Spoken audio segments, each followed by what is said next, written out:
ایک صحابی فرماتے ہیں کہ میرا نا دل نہیں لگ رہا تھا، میں اپنے حجرے سے نکلا اور اپنے قریبی جو میرے قبیلے کے دوست یار تھے ان کے ساتھ جا کر کے میں بیٹھ گیا۔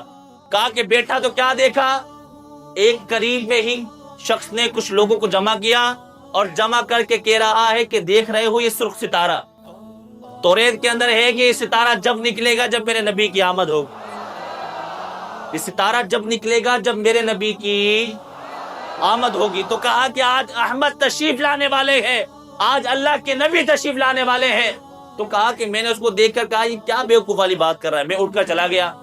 کہا کہ جب دوسرے دوستوں کی گیدرنگ میں جا کر بیٹھا تو وہاں بھی یہ معاملہ تھا کہ ایک شخص وہاں لوگوں کو بٹھا کر یہ کہہ رہا تھا کہ احمد تشریف لانے والے ہیں۔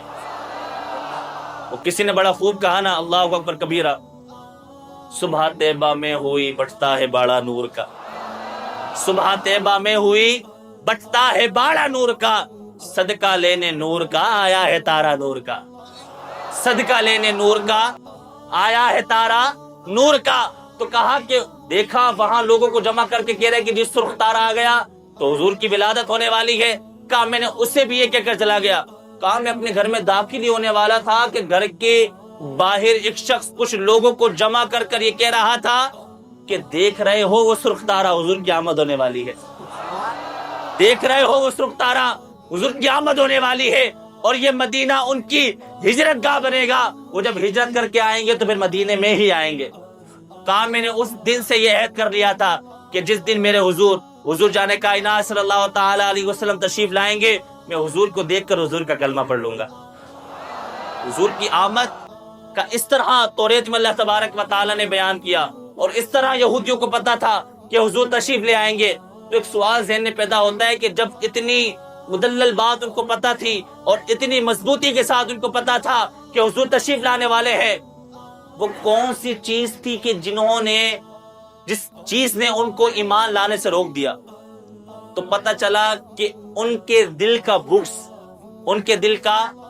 بغض تھا کہ جس نے ایمان لانے سے روک دیا۔ تو پتہ یہ چلا، علماء فرماتے ہیں کہ جس دل میں حضور کا بغض ہونا وہ دل ہی نہیں ہوتا۔ اگر کسی کے بچے کی ولادت ہو نا، کوئی بچہ کسی کے گھر میں پیدا ہو تو وہ مٹھائیاں بانٹتا ہے یا نہیں بانٹتا؟ ایک سوال آپ کو دیکھ کر کے میں جا رہا ہوں، بس میری بات ختم۔ کسی کے یہاں بچے کی پیدائش ہو وہ مٹھائی بانٹتا ہے کہ نہیں بانٹتا؟ سارے بھائی بولے بانٹتا ہے یا نہیں بانٹتا؟ سال بھر کا ہو جاتا ہے برتھ ڈے کرتا ہے کہ نہیں کرتا؟ کیک میں کاٹتا ہے کہ نہیں کاٹتا؟ اللہ کے بندے تجھے وہاں کسی قسم کی دلیل یاد نہیں آتی، لیکن جب سننی کا ہے سرکار کی آمد، دلدار کی آمد، تو کہتا ہے کہ جی نہیں یہ شرک بدعت کیوں؟ کہا کہ ایسا تھا ہی نہیں، کہ حضور کے زمانے میں نہیں تھا۔ تو پھر میرے ذہن میں کوئی سوال پیدا ہوا کہ بھائی جب حضور تشریف لائے تو اس وقت تو بظاہر کوئی مسلمان نہیں تھا، حضور نے جب نبوت کا اعلان کیا اس کے بعد تو لوگ مسلمان ہوئے نا، حضور کے وقت میں تو بظاہر کوئی مسلمان نہیں تھا۔ جب کوئی بظاہر مسلمان تھا نہیں تو میلاد مناتا کیسے؟ تو میں نے کہا تو اپنے بچے کی پیدائش پہ تو کیک کاٹے اور خوشی منائے، اور جس کے صدقے تجھے اولاد ملی ہے اس کی آمد کا مہینہ ہو تیرا منہ ٹیڑھا ہو جائے۔ تو ایسے لوگوں کی باتوں میں ہمیں نہیں جانا۔ اب انشاءاللہ، اور اس سال بڑے خوش نصیبی کی بات ہے، میں نے بہت بڑی میرا ایمان تازہ ہوا، بڑا خوب کسی نے لکھا، کہا کہ جب 1400 سالہ حضور کا جشن ولادت تھا ہم نہیں تھے، اور جب 1600 سالہ آئے گا جب بھی ہم نہیں ہوں گے، تو ہم بڑے ہی خوش نصیب لوگ ہیں کہ اللہ تبارک و تعالی نے حضور کا 1500 سالہ جشن ولادت ہمارے نصیب میں لکھا ہے۔ ابھی سے تیاری کریں، ابھی سے ہی اپنے گھروں کو سجائیں، گلیوں کو سجائیں، اپنی مسجدوں کو سجائیں اور خوب حضور کا چرچا کریں، اور ابھی سے ہی اپنے مال میں سے نا، رزق حلال میں سے کچھ مال جمع کریں۔